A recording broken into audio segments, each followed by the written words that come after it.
কৈবল্যধাম শ্রী শ্রী রাম ঠাকুরের আশ্রম, যাদবপুর আশ্রম। আমরা এসে গেছি সকাল সকাল। যাদবপুর বাস স্ট্যান্ডে নেবে, সেখান থেকে রিক্সায় 30 টাকা করে আশ্রমে চলে এসেছি। এখন কীর্তন হচ্ছে, তা সকাল সকাল আমরা দুপুরের খাবারের কুপন কেটে নিলাম। এইখানে এসে এই কাউন্টারে এসে আমরা কুপন কাটলাম। এখনও সবাই কাটছে, মাত্র প্রত্যেকে 60 টাকা করে। ছোটো বাচ্চার 5 বছরের ঊর্ধ্বে হলেও তাদেরও টিকিট থাকে। 60 টাকা দেওয়ার পর আমাকে এই টাইপের একটা কুপন দেওয়া হলো। আপনারাও পাবেন এইভাবে। আর যদি কেউ বাৎসরিক বা শ্রাদ্ধের কাজ করে, তাহলে এই 3 নম্বর কাউন্টারে এসে যোগাযোগ করবেন, আপনারা বুকিং করে দেবেন। এখানে এখনও শ্রাদ্ধের কাজ চলছে। দেখুন,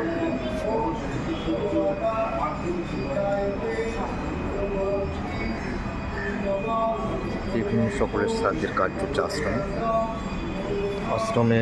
আর একটু পরে দুপুরের দিকেই আমরা চলে যাব, এখানে খাওয়ার লাইন দেবো। সেখান থেকে একে একে করে আমরা ভিতরে প্রবেশ করব সবাই খেতে। চলুন দেখাচ্ছি আপনাদেরকে কোন দিক দিয়ে আমাদের ঢুকতে হবে প্রবেশে। এই দেখুন সেই খাবারের জায়গাটা। এখন সব বেঞ্চ সুন্দরভাবে অবস্থা করেছে। প্রত্যেকেই আমরা এখানে খাবারের লাইন দেবো একে একে।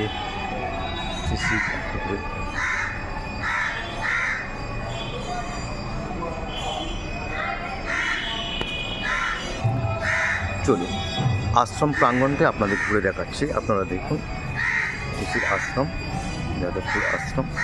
সুন্দর পরিবেশ, কীর্তন চলছে। আপনারা আসবেন, সবার ভালো লাগবে। এখানে এসে আপনারা ঠাকুরের নাম কীর্তন করবেন। যারা আমাদের ঠাকুরের দীক্ষিত, জয়রামের দীক্ষিত, তারা এইভাবে আসবেন। এসে মন্দিরে ব্যবস্থা আছে সুন্দরভাবে। প্রত্যেকে জুতো বাইরে রাখবেন, রাখার ব্যবস্থা আছে, পয়সা লাগে না। ওপাশে গাড়ি পার্কিংয়ের ব্যবস্থা রয়েছে।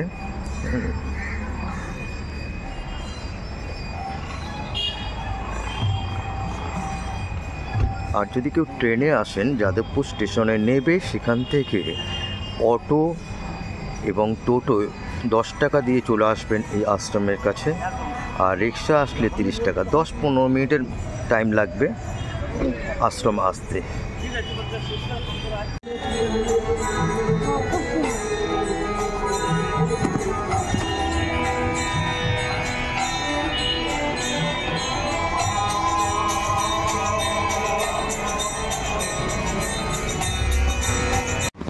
আরাত্রিকা চ্যানেল থেকে যেখানে এসছে, আশ্রমের ঠিক পাশে এই আমাদের সমস্ত গুরুদেবের ছোট ছোট দোকান আছে। এখান থেকে আপনারা ধূপকাঠি, মোমবাতি এবং গুরুদেবের ফটো সংগ্রহ করে নিতে পারেন। যারা দূর দূরান্ত থেকে আসেন, তারা অবশ্যই ঠাকুরের ফটো নিজেদের বাড়িতে রাখতে চান, অবশ্যই এই সমস্ত দোকানগুলো দীর্ঘদিনের পুরনো দোকান। এই দাদা এখানে আছেন, হয়তো বংশধররাই পরস্পর এই এখানেই করে গেছে। মন্দিরের সামনে একমাত্র এনারই দোকানটা রয়েছে।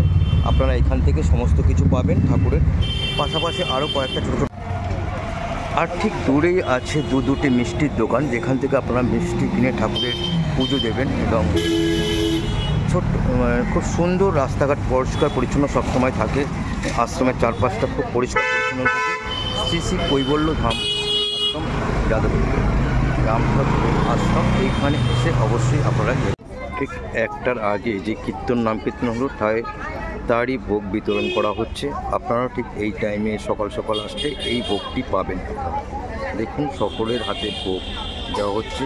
অগণিত লোক ভক্ত লাইন দিয়ে এই ভোগ নিচ্ছে। আমরাও লাইনে দাঁড়িয়েছি।